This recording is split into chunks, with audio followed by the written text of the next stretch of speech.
Excusez-moi. Donc, vous comprenez que ma vie là, j'ai vécu tout ça. Je vous en parle pourquoi? Parce que je vois que ma vie intéresse en ce moment. Donc, au lieu d'aller croire au Congosa, il faut que je vous donne la vraie version que vous pouvez vérifier. Et puis comme cela, vous allez bien faire le Congosa. Et il faut vite passer à autre chose parce que nous, on a un projet de société à vous présenter. Pas à venir parler de Marlène Fabienne et Soleil Fontaine tous les jours. Donc, il faut bien que je vous donne toute la doc. Et comme ça, vous allez bien faire le Congosa. Et comme cela, peut-être on peut passer à autre chose plus sérieuse. Et là donc, j'arrive à ce Miss où je me dis, tout le monde jure que je n'aurai pas le BPC parce que je fais genre, le machin et tout, je suis maniérée, ou que je m'habille sexy, je m'habille star. Ah ben, j'étais la star que je pensais être en fait. Et donc là, moi j'avais étudié, j'avais passé des nuits blanches, j'avais travaillé. À l'époque, je ne me maquillais pas. Donc, aucun accoutrement ne pouvait enlever ce qu'il y avait dans ma tête. Aucune chaussure, talon ou basket ne pouvait enlever ce qu'il y avait dans ma tête. Je suis allée m'asseoir. J'étais heureuse de découvrir les sujets. J'étais heureuse de travailler. J'ai eu mon BEPC. Est-ce que vous comprenez cela? Et tous ceux qui avaient prédit que je ne l'aurais pas sont venus me féliciter en premier. On a un peu décoré ce soir parce que franchement, c'était le BEPC le plus hype de Mindic. Parce qu'on a fêté ça tous ensemble, tous les candidats confondus. Ceux du collège, ceux du lycée, tous les candidats confondus. Au Bosco Club. On a fêté ça ensemble, le BEPC. C'est vous dire que quand quelqu'un a passé sa vie à être comprimé, même quand je suis arrivée à Libreville, j'étais chez mon oncle, et bien plus tard, je me suis retrouvée à l'internat, chez les sœurs de Sainte-Marie. Je vous parle, je suis une fille de l'internat des sœurs de Sainte-Marie. Donc, l'éducation, les valeurs, tout ce que vous voulez de moi, là, j'ai ça. Mais j'ai décidé de dénoncer beaucoup de choses. Donc, je m'assume dans ce que sont chacun de nos compatriotes, notamment les femmes. Et pour dire qu'on n'a pas à mettre les gens dans des petites cases. Moi, vous ne pouvez pas me mettre dans une case. Ces cases sont trop petites pour moi. Vous ne me connaissez pas. Vous ne savez pas d'où je viens. Vous ne savez pas qui je suis. Vous me voyez au travers d'un petit écran. Ceux qui me connaissent connaissent. Je ne suis pas casable. Dans vos petites cases, elles sont trop petites pour moi, chers compatriotes. Chers petits haters, que j'adore et que j'affectionne. Mais je sais que c'est une preuve d'amour. Parce que vous, quand vous êtes à fond sur quelqu'un comme ça, c'est parce que la personne, vous en avez de l'intérêt. C'est parce que vous aimez bien la personne. Et comme on a ce traditionnel, qui aime bien châtie bien, vous êtes en train de me châtier, même si ce châtiment peut être bien évidemment comme constitutif d'infraction, mais je vous laisse faire. Je vous laisse absolument faire. Réjouissez-vous. Pardonne à ces gens pères. Ils ne savent pas ce qu'ils font. Bref, pour vous dire que quand on a grandi comme ça, dans les règles, strictes, machin et tout, et que l'on arrive à un moment donné d'absolue jouissance de sa liberté, tu n'as plus le regard du Gabonais qui va te rencontrer à l'université pour te dire, hey, mais c'est pas toi qui as fait les Miss. Pourquoi tu t'habilles comme ça? Une Miss ne s'habille pas comme ça. C'est pour ça que je ne prenais pas du poids quand j'étais au Gabon. J'étais toujours mince, bien fine. Parce que dès que je prenais un petit kilo de plus, tous ceux que je rencontrais qui me connaissaient dans la rue me le faisaient remarquer. Et pas par la plus douce des manières. C'est quoi ça? Miss est devenue grosse. Mais prends soin de toi. Il faut partir en salle, va courir. Et je t'ai obligé de courir, aller en salle. Parce que non, on m'a dit que la Miss est devenue grosse. Une Miss ne doit pas être grosse. Je dois toujours être bien mince, bien la fine. J'ai fait ça pendant longtemps. Jusqu'à ce que j'arrive en Afrique du Sud, je me rends compte que je sors de chez moi un jour en pyjama pour aller faire des courses au supermarché, au mall. Et puis, il n'y a personne qui me parle, il n'y a personne qui m'interpelle, il n'y a personne qui me demande, mais pourquoi elle est en pyjama? Et quand je vous parle de pyjama, ce n'est pas le petit pyjama machin décolleté, c'est le kangourou là, on met avec capuche, tout, le bébé dort bien. C'est celui-là. J'ai mis ça, j'ai démarré le véhicule, je suis allée dans un grand centre commercial, un mall. Je me suis arrêtée, je suis allée faire les courses. Il n'y a pas eu quelqu'un qui a fait un commentaire ou quoi sur mon habillement. J'ai regardé ça, ça m'a paru bizarre. Et ça m'a donné une impression de liberté, de jouissance enfin de ma liberté, parce qu'à Libreville, il m'était impossible de sortir, de mettre mon nez dehors. Bizarre. Je le faisais, ça ouvrait droit à des critiques, à des choses bizarres. Oui, mais quelqu'un vient te parler, oh ma soeur, mais toi aussi, tu sais que tu as fait l'église, tu ne peux pas être comme tu es comme là. Vraiment, il faut... Je m'arrange. Mais quand je me suis retrouvée dans cet environnement, déjà où personne ne te connaît, où personne n'a rien à foutre de comment tu t'habilles, de comment tu es, tu te dis, ah ok, d'accord. Donc la liberté existe. On peut être libre de se lever un matin en babouche, en culotte, et puis j'ai continué, j'ai pris plaisir. Quand j'arrive encore en France, c'est la même chose. Personne n'a ton temps. Personne n'est là pour venir te dire, mais ton rouge à lèvres là, tu ne vois pas qu'il est un peu trop rouge? Mais les faux cils que tu as mis là, tu ne vois pas qu'un est plus long que l'autre? Mais madame, quand quelqu'un te parle, c'est pour t'apprécier. C'est pour te dire que tu es belle. Madame, vous êtes très bien habillée. Madame, j'apprécie votre accoutrement. Madame, vous êtes très belle, franchement. Madame, c'est des compliments. Quelqu'un ne va pas t'arrêter dans la rue en France pour te dire que tu as mis trop de make-up, tu as mis un faux tissage. On ne te fait pas ce genre de commentaires. Et ça te donne encore l'impression d'une liberté. Tu peux te lever, aller à la fac comme tu veux. Personne ne te fera de commentaires sur ton accoutrement. Sauf si, eh bien, c'est beau, c'est propre et que les gens adorent. Là, ils vont te complimenter. Mais quand c'est pas beau, c'est pas bien, on te laisse dans ton sort. Personne ne va te dire que c'est vilain, c'est beau, machin et tout. On s'en fiche en fait. Et cela encore m'a donné l'opportunité d'enfin vivre l'adolescence que j'ai perdue. C'est peut-être pour cela que je fais des lives, des vidéos, je danse et tout. Parce que je n'ai pas vécu mon adolescence, comme toute jeune fille de mon âge. Normal. Très vite, j'ai été casée pour dire, Miss Gabon doit être comme ça.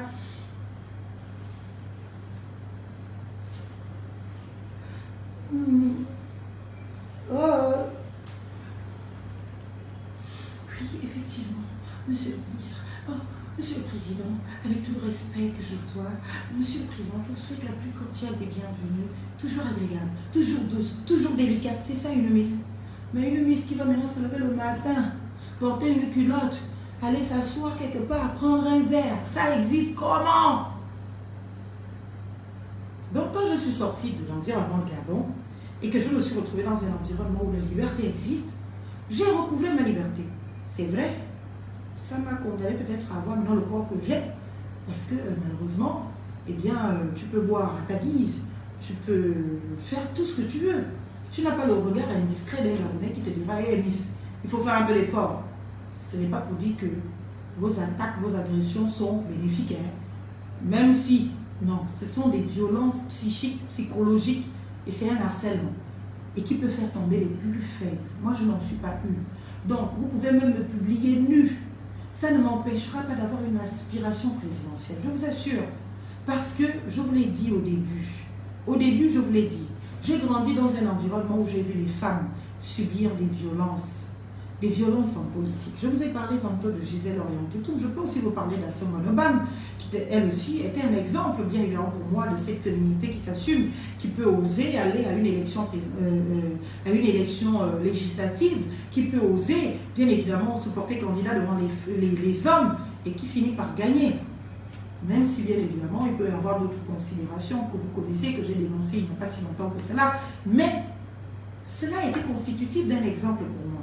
Et je l'ai dit, au-delà de mes contradictions avec Marie-Madeleine Bourancho, au-delà de ce que je pense de ce qu'elle a été dans ce pays, mais elle fait partie des femmes qui m'ont permis de grandir. Parce que je me disais que, tiens, une femme, apparemment, elle a été Miss, et elle est devenue juge, et elle est même juge de la Cour constitutionnelle, présidente. Parce que mon père, lui, il achetait le journal tous les jours. C'était un routier. Donc même quand lui-même ne voyageait pas, il avait des amis qui venaient.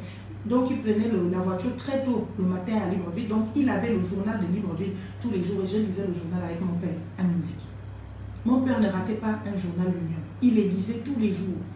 Et tous les autres journaux même. Et donc dedans, parfois, je voyais la photo de Marie-Madeleine Bourancho. Je demandais qui c'était, je regardais la télé. Ça te permet de grandir. Parce que notre jeunesse doit grandir avec des repérances, des repères. Et on a été dans un pays où on détruit tous les repères. Et c'est pour ça qu'on a une jeunesse aujourd'hui qui ne croit plus en rien du tout, à aucun leadership. Dès qu'on veut grandir, c'est là comme valeur, quelqu'un va venir te dire qui? C'est une prostituée. On veut grandir, c'est là comme valeur, quelqu'un va venir te dire qui? Ah, laisse, c'est la maîtresse de XYZ. On veut grandir, c'est là, on va venir la dénigrer, la tuer, mais l'enfant qui est là à la maison, qui écoute, qui entend tout ça, il se tue dans toutes ses ambitions, dans toutes ses projections, parce que tout être humain a besoin d'un référentiel valeur, un référentiel grandeur. Moi, j'ai vécu des scènes où Billy Wiesel passe à la télé, pour parler de lui, monsieur Billy Wiesel passe à la télé. Je suis dans une famille. Et voilà un enfant de 10 ans qui dit, ah, quand je serai grand, sourire jusqu'aux lèvres, je vais être comme ce monsieur. Son père s'est levé, l'a quasiment agressé. Tu veux être comme qui? Tu veux être comme qui? Tu veux finir menteur, voleur, machin. J'ai vécu cette scène. Mais il ne se rendait pas compte de la violence psychologique, psychique que cela était pour cet enfant. Il ne se rendait pas compte qu'il était en train de tuer l'avenir de cet enfant. Cet enfant, si vous avez des choses à reprocher à Billy Wiesel au titre de ce que vous êtes des opposants, cet enfant ne connaît pas les aspérités de Billy Wiesel. Non. Cet enfant voit juste ce monsieur à la télé qui vient s'exprimer. Et quand cet enfant dit que je voudrais être comme ce monsieur, ce n'est pas la partie aspérité de monsieur Alain Claude Billy Wiesel, mais c'est la partie talent, compétence, cet art oratoire, cette capacité à captiver. C'est cela qui intéresse cet enfant. Et c'est dans ce sens que cet enfant veut grandir. Mais le côté sombre ou clair ou quoi de Billy Wiesel que vous connaissez, cet enfant ne le connaît pas. Et donc cet enfant ne peut pas se retrouver violé dans ses aspirations parce que vous avez des difficultés ou des oppositions politiques avec le monsieur que votre enfant admire. Le droit des enfants, le droit de rêver, le droit d'aspirer à être grand demain, vous le violez. Et beaucoup de nos enfants ont été dans ces contextes. Et c'est pour cela aujourd'hui qu'ils ne croient en rien du tout. C'est pour cela aujourd'hui qu'ils ne veulent même plus y croire. Ils n'ont pas de repères. Ils n'ont pas de référentiel valeur. Parce que notre pays s'est construit dans la destruction de tous ceux qui ont été ou qui se sont essayés d'être des valeurs. Et donc, une jeunesse qui n'a pas de référentiel, compétence, valeur, dignité, homme d'État, rien. Parce qu'on lui a dit que tout le monde est mauvais. Et arrêtez de croire en tel, arrêtez de suivre tel. Mais non, il faut laisser les enfants se déployer. Mon fils, il a 10 ans. Il y a 2 jours, je l'ai appelé. J'ai même enregistré l'appel. Peut-être que je rendrai ça public. À lui demander. Parce qu'il commence à me dire, maman, mon droit d'image, s'il te plaît, tu demandes mon autorisation avant de me filmer. À force de m'écouter parler du droit, du live, des lives tous les jours, je vous assure que mon fils, il est plus lucide parfois que certaines personnes. Bon, après, je ne peux pas vous en vouloir. Il grandit avec des grands, des vieux. Donc, il n'entend que les discours de grands. Il n'entend pas forcément les discours d'enfants, c'est à l'école. Et donc, c'est dans un cadre très structuré, machin et tout. Je lui dis, Jean-Paul, si je suis candidate, tu sais que je suis candidate au Gabon? Il dit, oui, je crois, papa me l'a dit. Je dis, mais ok. Excuse-moi si je n'en ai pas parlé avant, j'ai pas eu le temps, nanana, j'ai décidé ça. Voilà, dans un temps très limité. Et je lui dis, est-ce que tu sais, est-ce que tu me voterais si je suis candidate? Il me dit, ben, écoute, déjà, maman, pour te voter, il faut que je sois en capacité de te voter. Je suis un peu choquée moi-même, parfois je suis surprise. Il dit, bah oui, parce que j'ai pas 18 ans, j'ai pas l'âge de voter. Et en ce moment, je ne suis pas au Gabon, je suis en France. Et donc, je ne peux pas véritablement voilà, t'aider. Et nous sommes en année scolaire, donc je vais à l'école, maman. Mais je te souhaite bonne chance. Je dis non, tu ne réponds pas à ma question. Est-ce que tu peux me voter? Il me dit non. Maman, tu sais, je ne peux pas le décider comme ça. Il faut déjà que je vois les autres candidats. Qu'est-ce qu'ils proposent? Quel est leur projet? Je vous assure que ce que je vous dis, j'ai filmé ça. Il a dit avec son ton d'enfant, mais maman, tu sais, pour décider de te voter, il faut déjà que je sache qui sont les autres candidats, il faut que je vois ce qu'ils proposent, il faut que je vois aussi ce que tu proposes.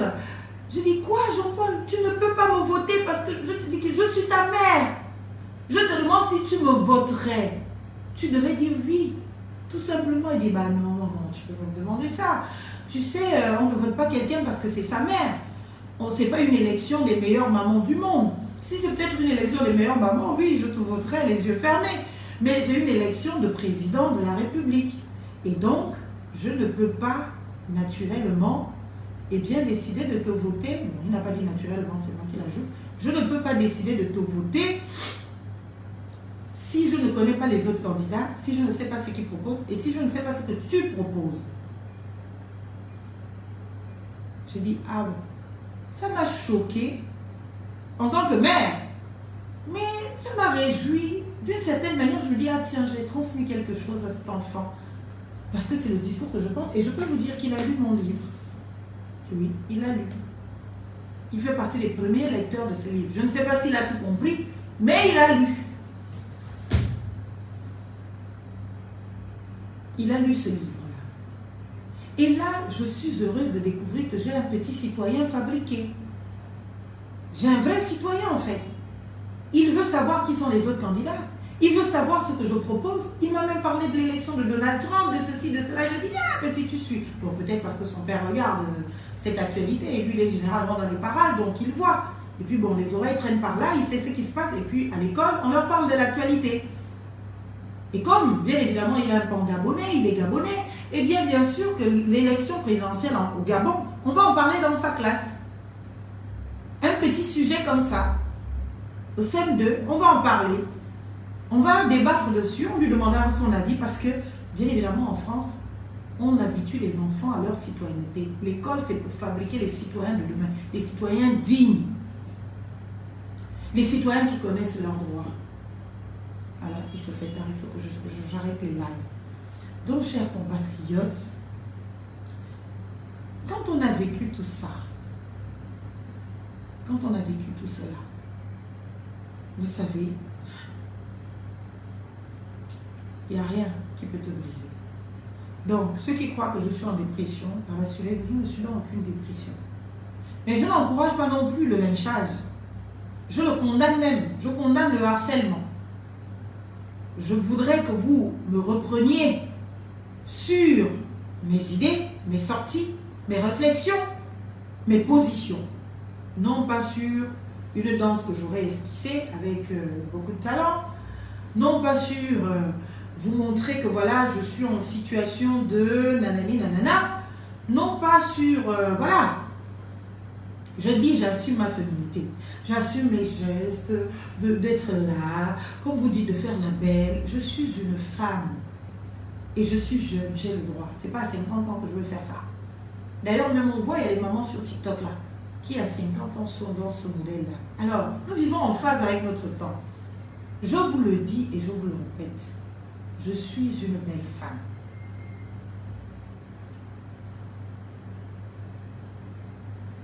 Je vous le dis et je vous le répète, chers compatriotes. Prenez toutes les photos, même si vous avez mis des vidéos surveillantes dans mes espaces privés, même les photos nues, vous allez les publier, ça ne va pas m'éteindre. Et je vais finir par là en disant deux exemples. Le premier exemple, c'est l'élection au Rwanda. La dernière élection au Rwanda, vous vous souviendrez qu'il y avait une candidate femme, une avocate, une belle femme d'ailleurs. Une candidature qui intéressait les Rwandais. Une candidature que les Rwandais voulaient voter, adopter. Et quelques temps après, chers compatriotes, qu'est-ce qui s'est passé? Il s'est passé ceci.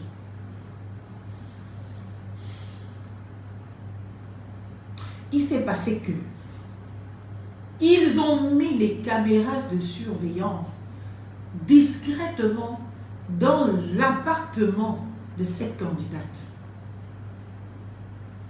Est-ce que vous comprenez? Ils ont mis les caméras de surveillance dans l'appartement à l'insu de cette avocate. Et toutes ces caméras enregistraient toute sa vie. Heureusement pour elle, il n'y a pas eu d'acte sexuel entre le temps où les caméras ont été placées et le temps où les vidéos ont été exploitées à l'occasion de la présidentielle, à l'occasion de sa candidature. Dès qu'elle a déposé sa candidature, chers compatriotes, dès qu'elle a déposé sa candidature, qu'est-ce qui s'est passé? Ils ont rendu public ces vidéos.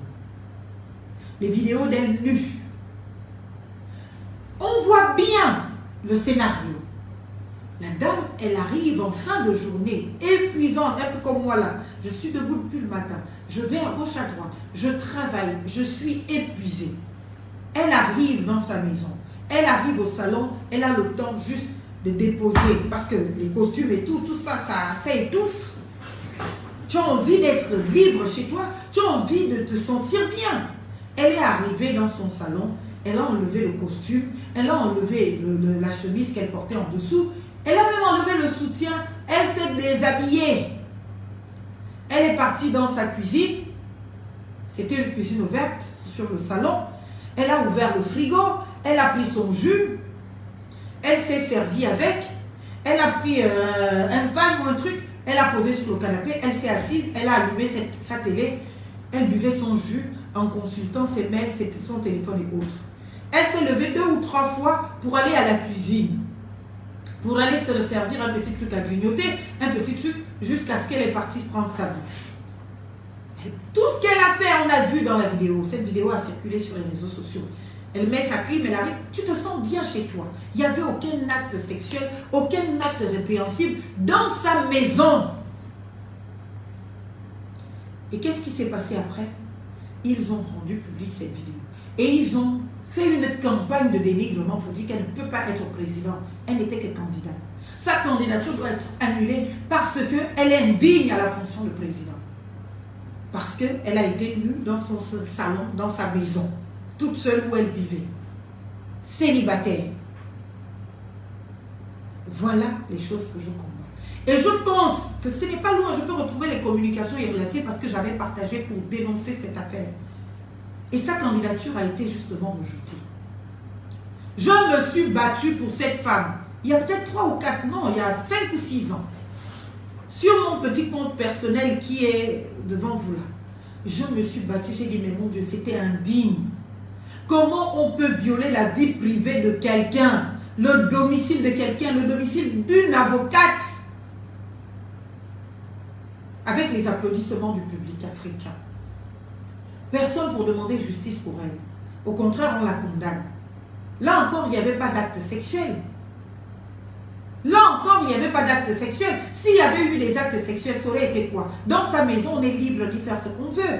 Dans sa maison, on est libre d'avoir des actes sexuels si on en a envie. Mais que quelqu'un mette des caméras de surveillance, te filme, et puis va mettre ça sur les réseaux sociaux, et puis vous dites que c'est elle qui est indigne. Non. Ceux qui sont indignes sont ceux qui ont fomenté ce plan et ceux qui ont rendu public ces images. Ce n'est pas elle qui est indigne. La dignité, ce n'est pas cela. Je vois bien les gens qui sont dans les commentaires, chers compatriotes, oui, mais maître, vous ne pouvez pas faire des vidéos, vous dansez, c'est pas digne, c'est pas ceci. Nous tous on a vu. Oh, vous n'êtes pas mariés, c'est pas digne, c'est pas ceci. Nous tous on a vu. L'affaire Balthazar, ça vous rappelle quelque chose?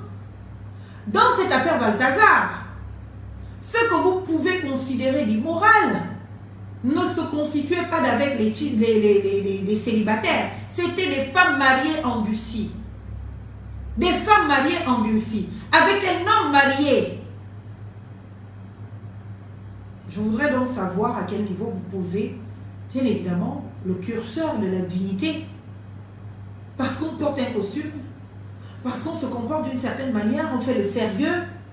Mais ceux qui sont en costume là, au sérieux tous les jours, que vous n'avez jamais vu danser, que vous n'avez jamais vu s'éclater, sont ceux-là qui même font bien pire que ce que vous voyez de nous. Parce que nous encore on vous montre ce qu'on fait, l'essentiel de ce que l'on fait.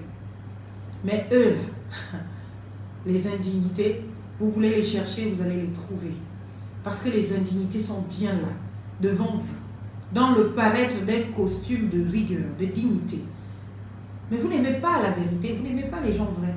Et quand on se déploie et on se propose à vous tel qu'on est, j'aurais pu, avant de décider de lancer ma candidature, supprimer tout ce contenu. Mais je suis moi, avec mes tâches, avec mes défauts, mais surtout avec mes qualités. Et vous allez apprendre à faire avec ça. Vous allez apprendre à faire avec cela. Tant que vous n'avez pas sorti une loi qui dispose que tout acteur politique doit se comporter de telle manière ou de telle autre manière, ça ne me concernera même pas. Parce que là, je peux me ranger parce que pour dire, oui, on est gens politiques. Mais tout ce que j'ai fait avant, au nom de quoi ça m'engage dans mon combat politique aujourd'hui? Au nom de quoi, chers compatriotes? Ça ne m'engage pas du tout. Je le répète, je suis digne. Et cette dignité ne se détermine pas de sa capacité à être laid ou laide, de sa capacité, eh bien, à ne pas se maquiller, se coiffer, se soigner son physique. Ça se mesure là. Ça se mesure dans les actes que nous posons. Ça se mesure dans l'établissement que l'on a dans la société et non autrement. La valeur intrinsèque de chaque être humain. C'est là où se mesure la dignité de chacun. Ce n'est pas ailleurs. Ce n'est pas dans est-ce qu'il a des enfants, est-ce qu'elle a des enfants. Vous créez des discriminations à tout va. Il ne manquait plus que ça dans la Constitution. Que l'on écrive pour prétendre à la présidence de la République, il faut avoir tel nombre d'enfants, il faut avoir des enfants. Il ne manquait plus que ça. Capturez les vidéos. Il ne manquait plus que cela. Pour être président, il faut avoir tel nombre d'enfants.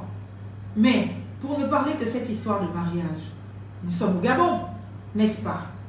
Vous qui voulez à tout prix m'attribuer la maîtresse de tous les leaders du Gabon, de tous les premiers ministres de l'histoire, de tous les grands hommes de ce pays, ben écoutez, si j'étais leur maîtresse, ce ne sont pas ces gens-là qui sont à blâmer. Parce que vous savez, si je suis la maîtresse de quelqu'un, ça veut dire que je suis célibataire. Je suis l'amante de quelqu'un, je suis célibataire. Donc, je n'ai signé aucun contrat de mariage qui m'oblige à une fidélité.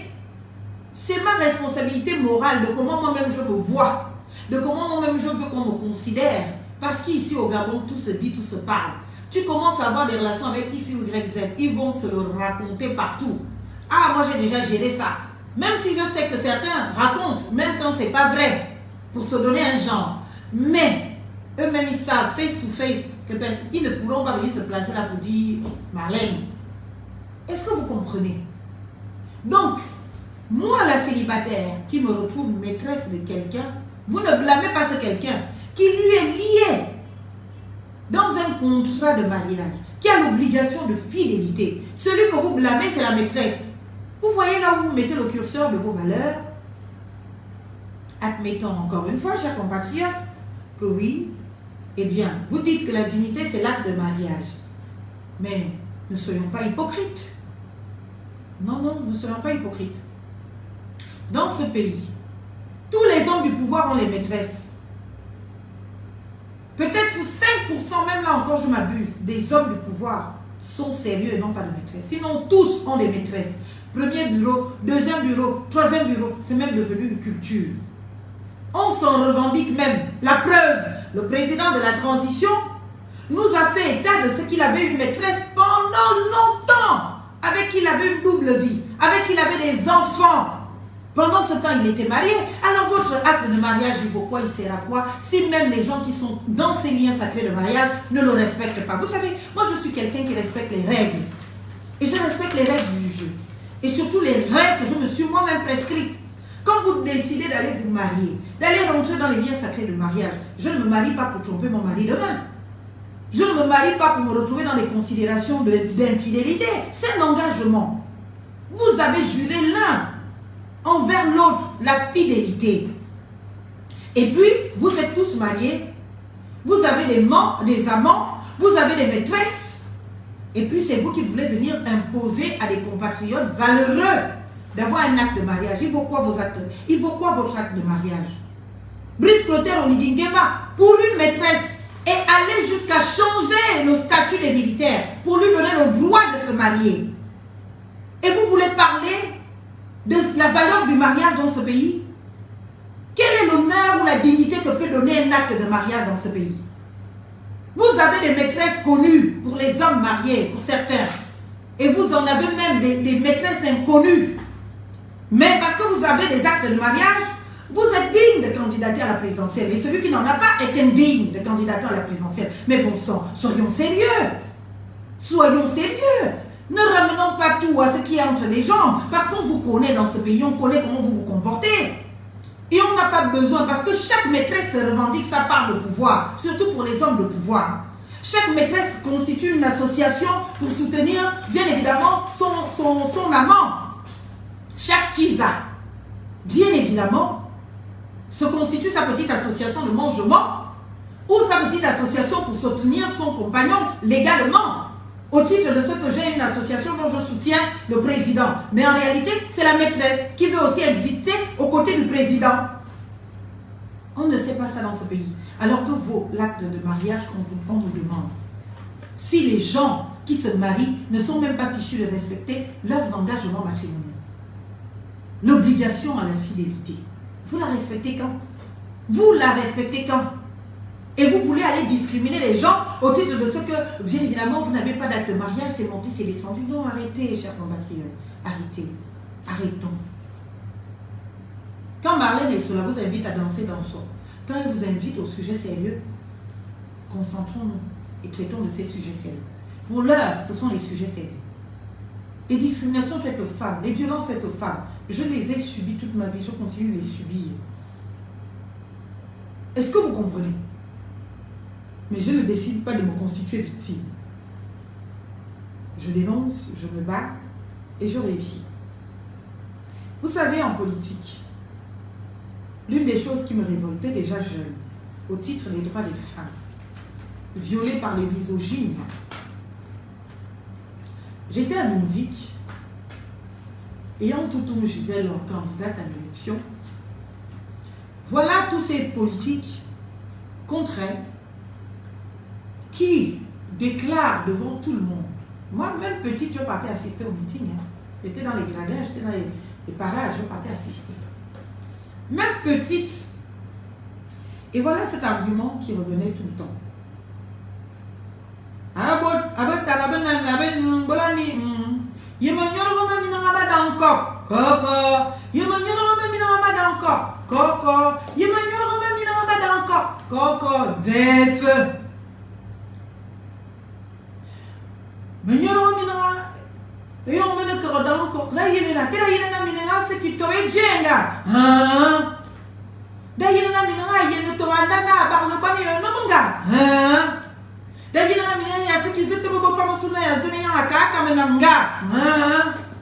Pour vous faire la traduction en français, la femme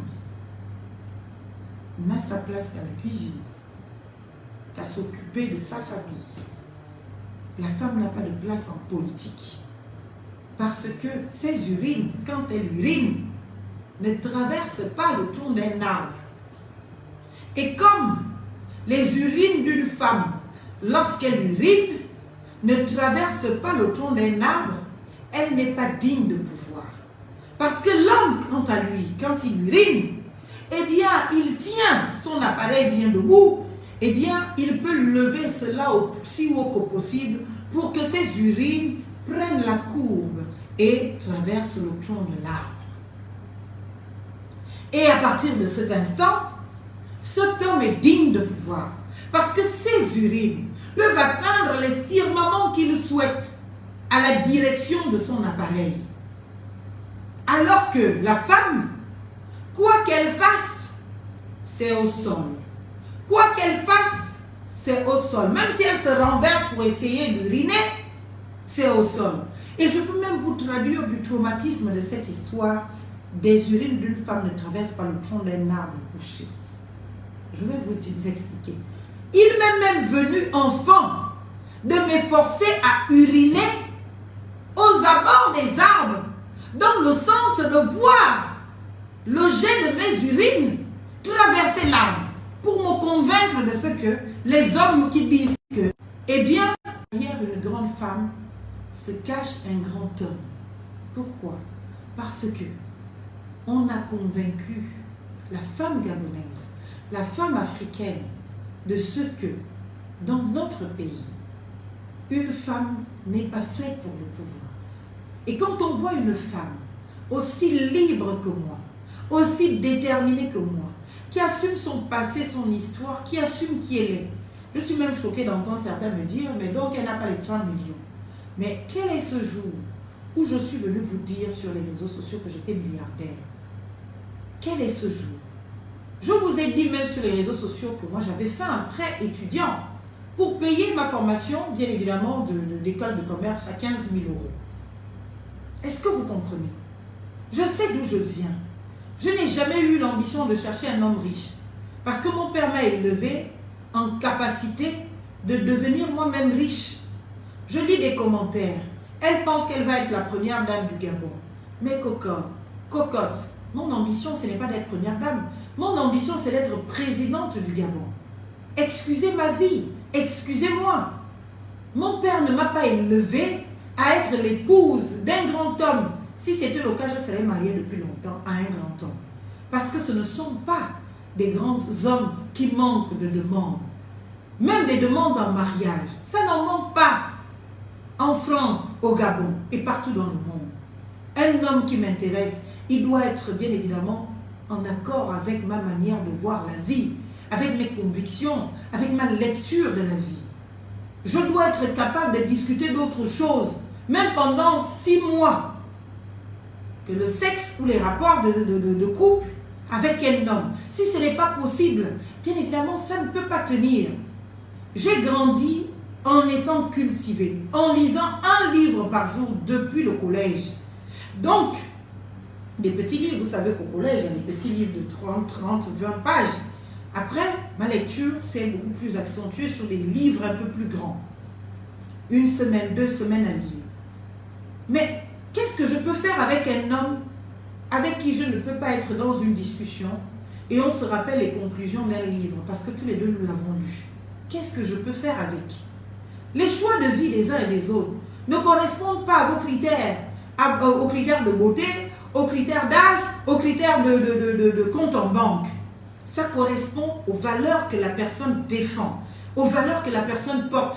Et quand ces valeurs se retrouvent en accord avec, bien évidemment, ce que l'on porte, eh bien, on se met ensemble. On avance ensemble. On fait le bout de chemin possible.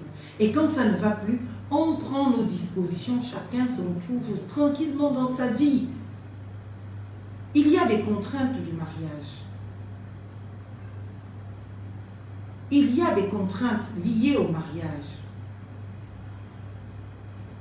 Je voudrais donc vous dire, chers compatriotes, je vois que je suis beaucoup appelée par quelqu'un de spécial. J'espère qu'il n'y a pas un incident dans ma famille, que personne n'est mort ou blessé. Je voudrais donc vous dire, chers compatriotes, que oui, moi j'ai cette liberté de parler. Oui, quand je dis sexe, ça choque les uns. C'est un mot scientifique reconnu, déclaré.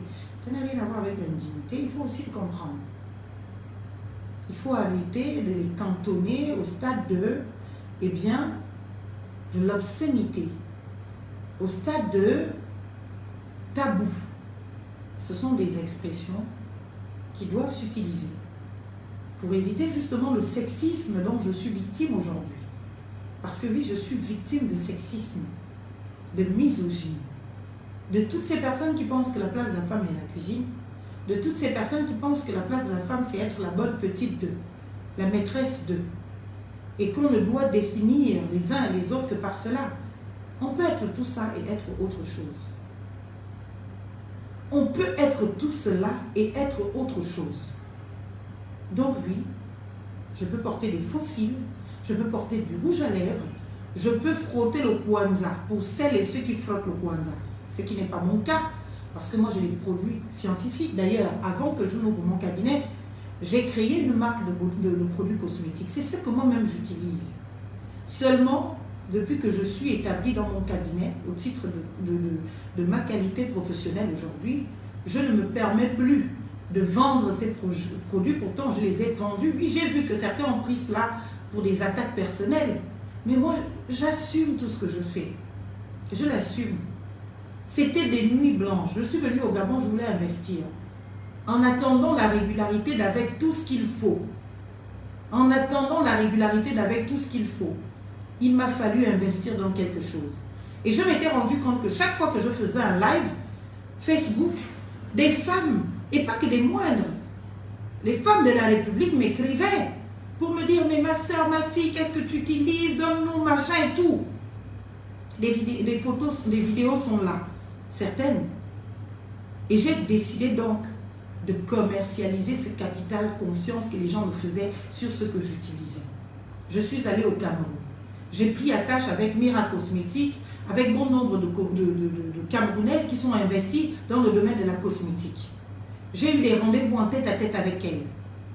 Nous avons discuté. J'ai pris le temps de connaître, de voyager en voiture, moi-même au volant, jusqu'au Cameroun, jusqu'à Douala. Je suis même tombée malade là-bas. J'ai eu le palu, un grave palu, j'ai failli mourir. Je suis revenue quand j'ai été rétablie après une semaine d'hospitalisation, là-bas, au Cameroun. Et quand je suis revenue, eh bien, je me suis dit, j'étais revenue avec certains produits que j'avais achetés chez elle. Et après, je me suis dit non. Il faut peut-être que moi-même j'aille à la conquête. J'ai commencé à faire un travail avec des dermatologues en France. Je leur ai expliqué ce que je voulais. Des spécialistes en, comment on appelle, pas en dermatologie, il y a un autre truc pour fabriquer les produits. Des spécialistes, des chimistes. J'ai travaillé des nuits blanches, 3 mois d'angoisse. Après, finalement, les formules qui m'ont été proposées, je les ai proposées à des laboratoires en Chine parce que, bien évidemment, le coût de production me revenait moindre là-bas et surtout, le nombre, parce qu'en France, il fallait investir beaucoup trop d'argent pour faire une première production. Je me suis donc tournée vers la Chine. J'ai trouvé certains laboratoires à Guangzhou, j'ai trouvé certains autres laboratoires dans d'autres villes.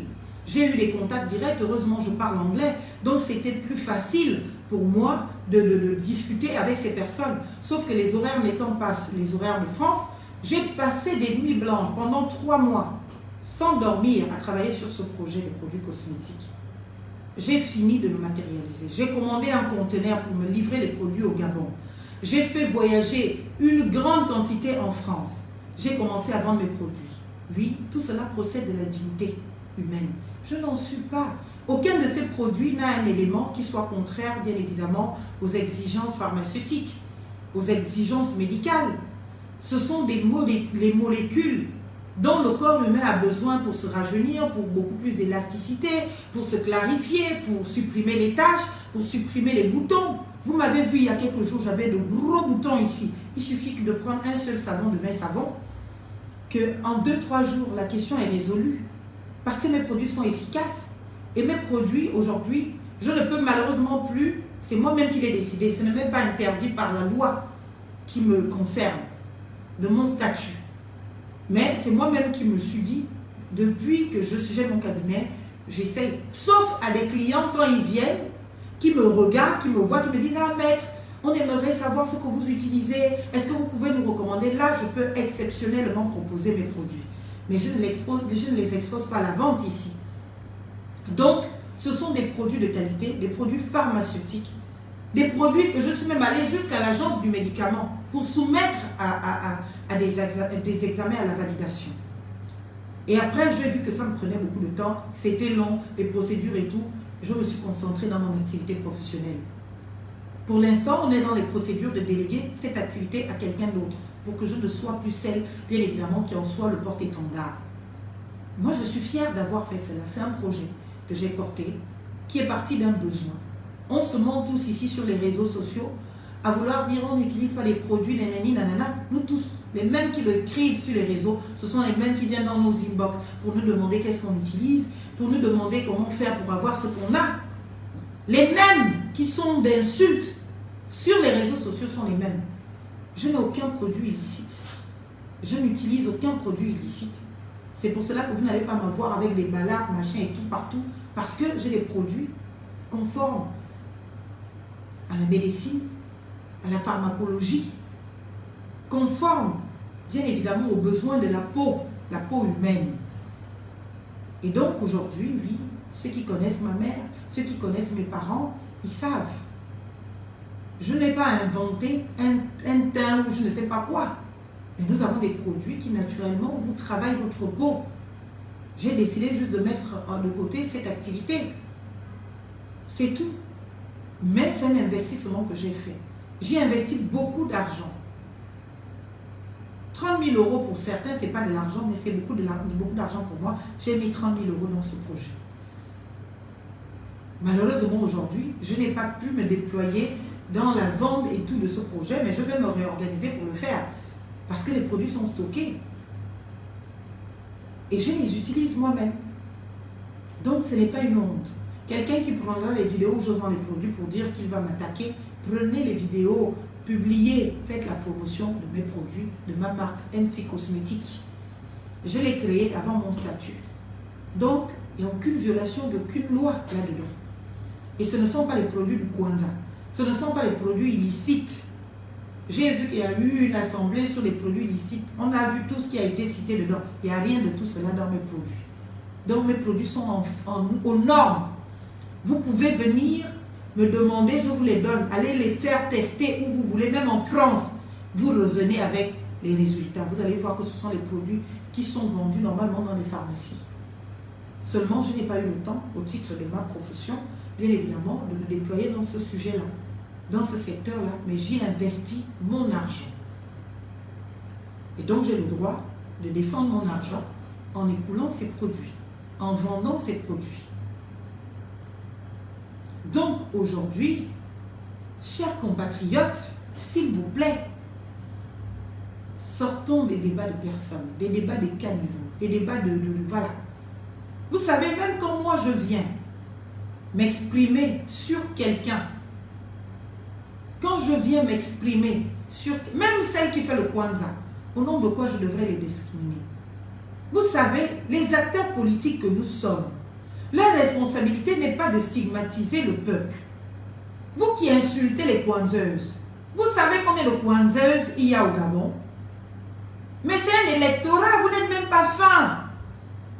C'est-à-dire que vous voulez que les gens votent 100% vos parents et vous stigmatisez les Kwanzeuses. Tous les produits cosmétiques qui sont vendus, gare routière, partout là. Qui achète ça? Ce sont ces Kwanzeuses que vous insultez. Mais quelqu'un qui insulte les Kwanzeuses, au nom de quoi les Kwanzeuses vont le voter? Chère Kwanzeuse, moi je ne vous insulte pas. Au contraire, moi j'ai la responsabilité. Je peux même apporter des solutions pour réparer vos peaux. Ce qui fait qu'on sache que vous êtes Kwanzeuse, je répare ça. Vous venez, on va avoir un entretien, je vous trouve des solutions. Et demain, moi présidente, il faut qu'on industrialise le domaine de la cosmétique au Gabon avec des fabrications made in Gabon qui permettent aux Gabonaises et aux Gabonais qui veulent bien évidemment clarifier leur peau de le faire dans les règles de l'art sans mettre en danger leur santé. C'est leur liberté. Ceux qui veulent noircir leur peau, parce que je me pose souvent les questions. Et là, ça revient encore une fois aux petites questions de nos compatriotes là, de complexe du blanc. Oh, elle veut devenir blanche, c'est pour cela qu'elle se coince. Admettons, chers compatriotes, admettons. Je vais faire la promotion de rien. Mais quand les blancs se bronzent, vous ne le condamnez pas. Les blancs se bronzent. Toute la cosmétique blanche, elle est essentiellement composée des effets bronzants. Parce que trop de blancheur, parfois les gens ne trouvent pas que c'est beau, c'est vivant, c'est sexy. Donc, eh bien, ils mettent des produits qui amènent une once de mélanine, eh bien, sur leur peau, qui va donc la vivifier, qui va la rendre un peu plus, voilà, que blanchâtre. Ça, c'est bien, parce que ils essayent d'obtenir quelques teintes de noir. C'est normal. Vous applaudissez. Mais le noir qui lui essaye d'obtenir quelques teintes de blanc, lui, il est à condamner. Pourquoi? Traumatisme colonial. Pourquoi il veut ressembler au blanc? Moi, je vous ai dit, avec moi, il n'y a pas de sujet tabou. Partout où vous allez m'amener, je vais vous amener la régularité de cela. il n'y a pas de sujet tabou. Le jour où vous voudrez parler de prostitution, je serai là. C'est un sujet, c'est un fait de société. Certains pays ont même légalisé la prostitution. Je pense qu'au Sénégal, certaines prostituées ont des cartes professionnelles de prostituées. Il y a des pays qui ont légalisé ça. Je pense, à vérifier. Donc, le jour où vous voudrez parler de prostitution, on parlera de cela avec des règles de l'art, avec le droit et surtout avec les conséquences, les aberrations et surtout pourquoi il ne faut pas le faire. Je lis certains ici, quand ils veulent te dénigrer, tu es une femme prostituée. Mais mon Dieu, je ne le suis pas.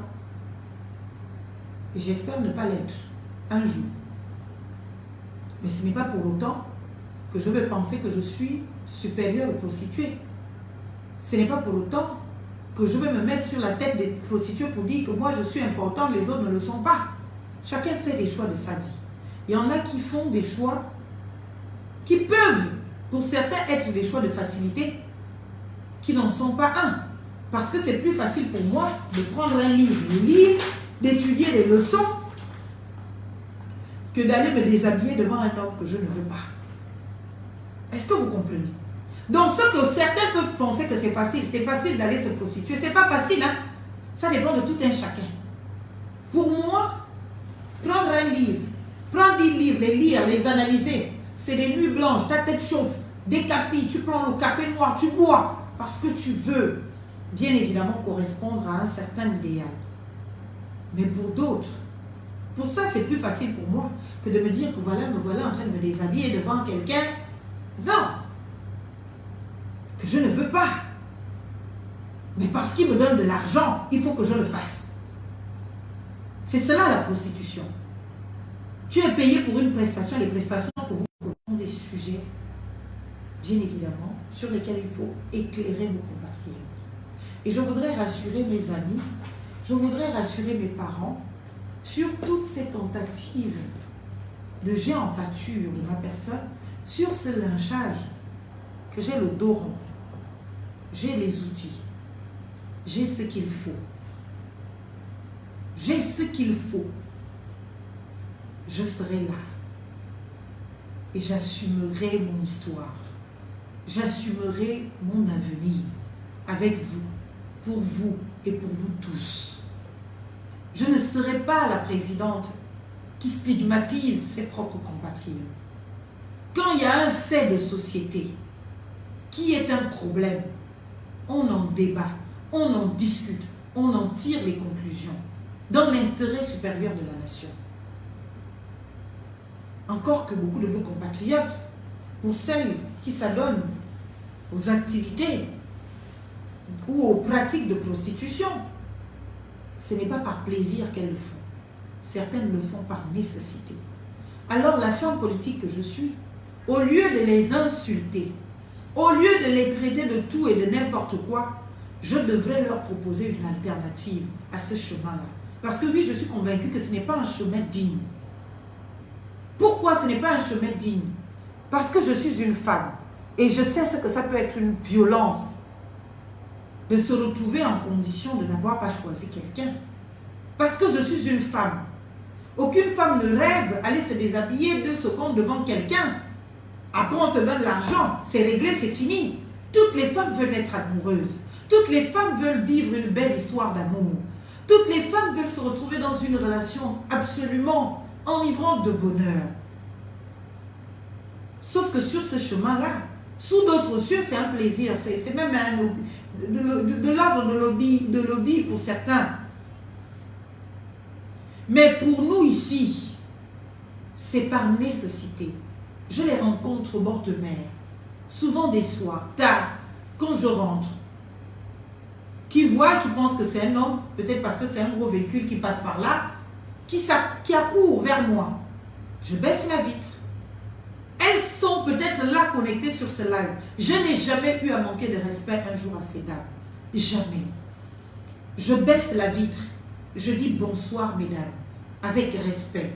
Je ne les appelle pas mademoiselle, je les appelle mesdames. Bonsoir, mesdames. Ah, bonsoir, vous allez bien? Excusez-nous, on pensait que machin et tout. Je dis non, il n'y a pas de problème. Vous allez bien? Ah, ça ne va pas. Oh. Les policiers viennent nous chasser. On m'a arraché le téléphone. Ah, ma soeur, vraiment, je ne sais pas là où vous me voyez là. Demain, j'ai des enfants qui doivent faire ci. J'ai une ordonnance.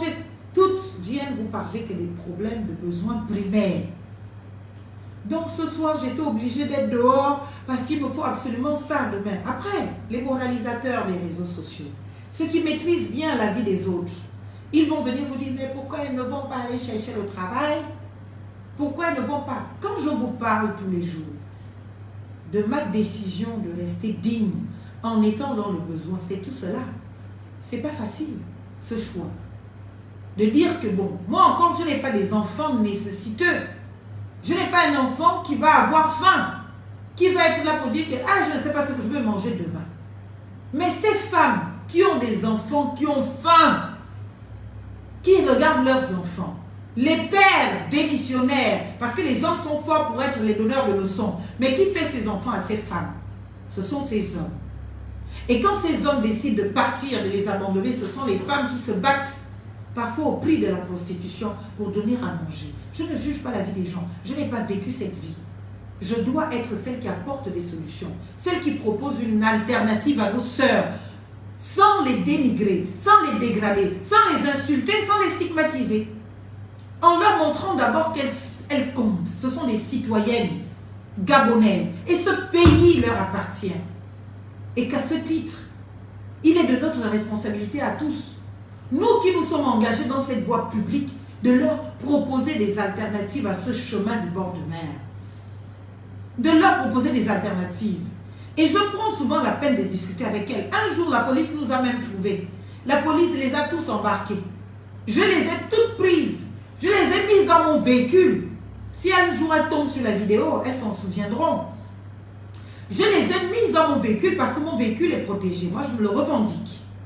Et j'ai dit à ces policiers que vous ne pouvez pas, bien évidemment, les toucher tant qu'elles sont dans mon véhicule. Vous n'avez pas à venir fouiller mon véhicule.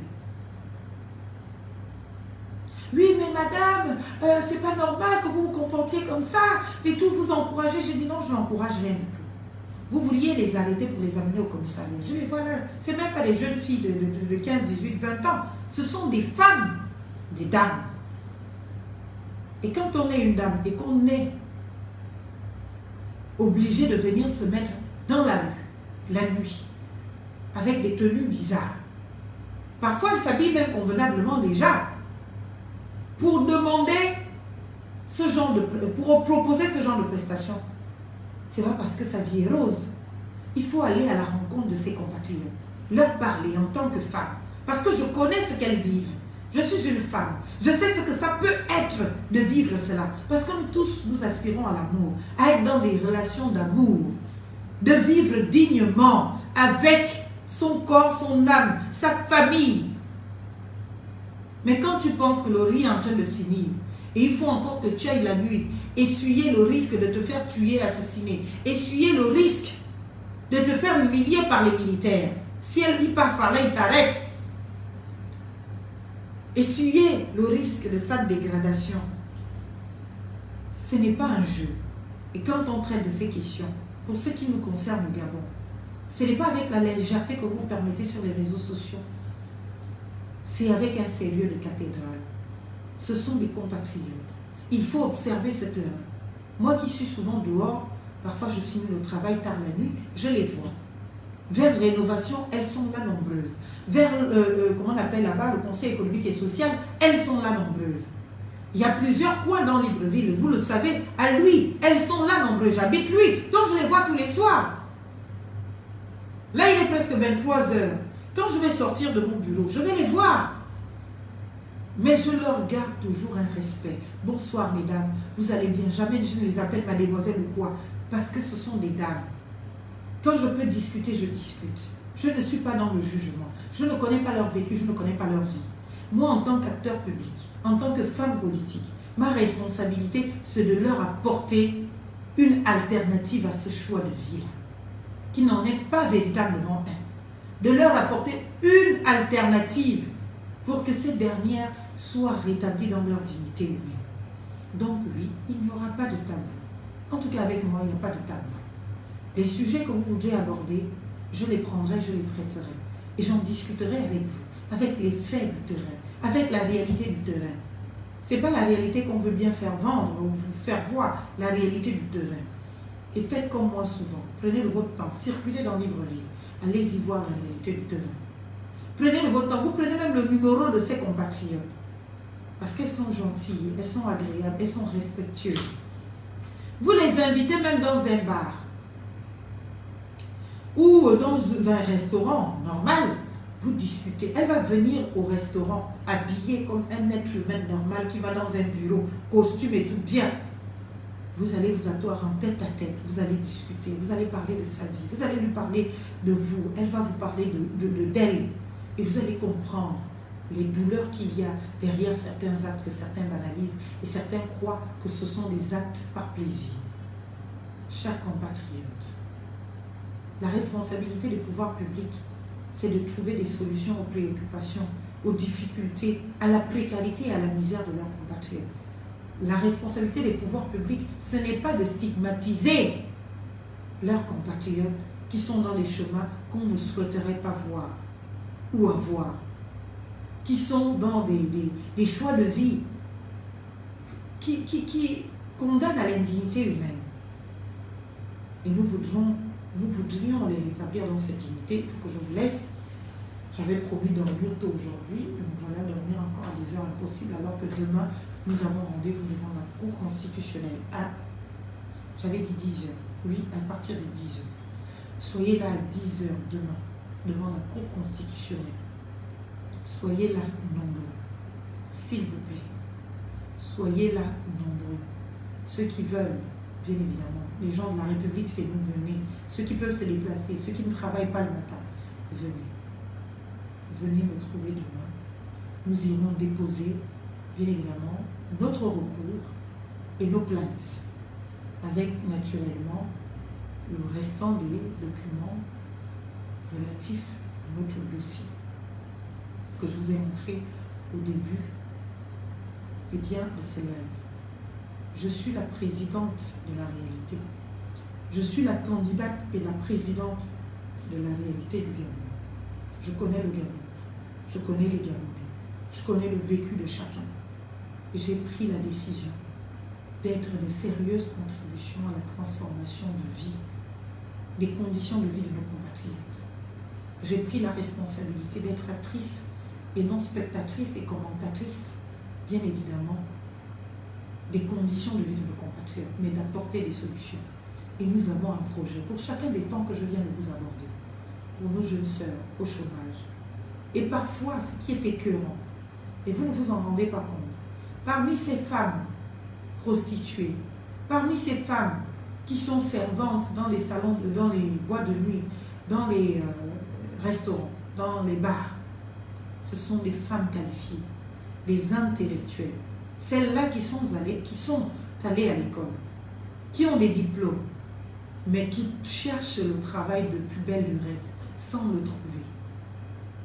Et qui donc sont obligées de se retrouver soit aller être laveuse d'assiettes dans un restaurant, serveuse à 100 000 francs de salaire, parfois 80 000, avec la charge de travail qu'ils ont, parfois sans des garanties sociales nécessaires liées à leurs tâches et aux risques qu'elles prennent. Il faut se battre pour les valeurs, il faut se battre pour la femme gabonaise, il faut se battre pour notre patrie. Et il est de notre responsabilité de le faire. Et pour cela, j'ai besoin de votre soutien. Oui, j'ai besoin de votre soutien. J'ai besoin de votre soutien moral pour ceux qui peuvent me l'apporter. Ceux qui décident de se mettre dans un chemin de me tuer moralement, c'est leur choix. C'est pas grave. Mais je ne mourrai pas, je ne tomberai pas. J'ai les outils. Ceux qui veulent bien m'apporter leur soutien financier, qui est crucial, qui est important dans ce combat, je serai totalement heureuse que vous me l'apportiez. J'ai mis un numéro RTL Monnaie 077 05 67 16 077 05 et bien 67 16. C'est là aussi et bien le sens de notre engagement patriotique. le sens de notre responsabilité devant le peuple gabonais. Merci de, si quelqu'un peut justement, comment vous appelez, épingler ce numéro de téléphone, 077 05 67 16. Je répète encore, 077 05 67 16. Pour ceux qui sont loin, à l'étranger, qui veulent bien envoyer par Airtel Money leur contribution au travers, par exemple, de Western Union au compte Airtel Money, qui est à mon nom, et Soleil Fontamarine Fabienne, eh bien, vous pouvez tout aussi le faire en ajoutant tout simplement l'indicatif du Gabon, plus 241. Je ne connais pas l'application TapTapSimple, je ne sais pas comment ça fonctionne, si quelqu'un peut l'utiliser pourvu que l'argent tombe dans ce compte. Et je vous rendrai compte. Pour ceux qui voudraient que l'on publie leur participation, leur nom, je le rendrai public. Pour ceux qui veulent être discrets, comme certains le sont, eh bien je le respecterai tout aussi. Nous sommes dans un combat d'identité pour notre pays. Nous sommes dans un combat de valeurs. Nous sommes dans un combat de respect des règles, de l'état de droit, la souveraineté nationale. Nous sommes dans un combat de dignité pour notre pays et pour le peuple gabonais. Et nous n'allons être distraits par rien, ni par une quelconque vidéo de mon passé, ni même par une vidéo si elle s'avérait de mes pornographiques. Eh bien, ça ne m'arrêtera pas. Et ce sera au peuple souverain de décider de me faire confiance ou de ne pas me faire confiance, et à personne d'autre.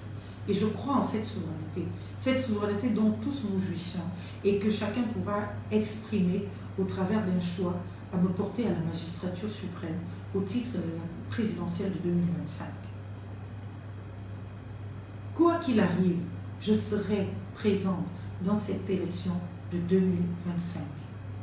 Que ce soit en tant que candidate, si ma procédure prospère au niveau de la Cour constitutionnelle, que ce soit en tant que compagnon de route de candidate. Avec un candidat, nous irons, bien évidemment, dans le sens de l'affirmation de ses valeurs, de la défense de la dignité du peuple gabonais, de la restauration, la vraie, de nos institutions, et nous contribuerons à transformer, avec des chiffres à la clé, les vies de nos compatriotes. Nous avons un projet de société solide. Nous avons un projet de société réaliste et avec les ressources qui le financeraient. Donc ne vous inquiétez pas. Nous ne sommes ni dans aucune distraction, ni dans aucun jeu. Nous sommes dans la vérité la plus crue. Et cette vérité la plus crue dérange. Parce que les gens sont habitués à des postures en politique. Je n'adopte aucune posture. Je suis moi tel que vous me voyez. Celle dont le passé est connu de tous. Et que beaucoup feignent, bien évidemment, de se souvenir de la réalité. Je suis la candidate qui parle à tout le monde. Je suis la candidate en laquelle chacun peut se reconnaître. Fille de prolétaire, fille de pauvre, construite ne serait-ce qu'au travers de l'école, qui n'a pas souvent été de la République, mais qui se l'est complétée au travers de la bourse que j'ai eue à l'université. On peut même parler de la bourse que j'ai eue au collège, ou les bourses. Ça procédait aussi de cette vie de la République. C'était à sa manière un petit coup de pouce d'accompagnement. Merci à tous, chers compatriotes. Merci de me faire confiance. Merci de croire en moi. Merci de m'encourager. Merci de construire ce Gabon de valeur, de dignité. Merci de construire aujourd'hui ce pays dans lequel eh bien, il faut absolument qu'existe l'état de droit, la séparation des pouvoirs et une véritable souveraineté nationale respectée. Je vous aime, je vous adore et je vous souhaite de vous porter très agréablement bien. Restez focalisés, restez concentrés. Les railleries, les moqueries, les insultes, les invectives, les vares contribuent à notre cause. Parce que de plus en plus, cela nous rend populaires. Et de cette popularité, notre cause sera entendue. Regardez comment vous êtes aussi nombreux ce soir, sur les deux plateformes, tant Facebook que TikTok. Pourquoi vous l'êtes? Parce que, naturellement, eh bien, il y a ce lynchage. Et le peuple gabonais est toujours curieux, bien évidemment, de ce genre de sujet. Et on a envie de venir dans des lives pour se moquer encore plus. Et au contraire, ça porte notre cause un peu plus loin. Et ça nous donne une force de continuer. Je vous aime, je vous remercie et je vous souhaite de vous porter très agréablement bien. Vive la République pour que vive le Gabon. Vive la République pour que vive le Gabon. Parce que la République, c'est toi, c'est moi, c'est nous tous ensemble. La République, c'est nous. Tous unis pour le Gabon, tous unis pour la République. Je vous aime et je vous remercie pour votre aimable attention ce soir et de vos participations en commentaire. Vivement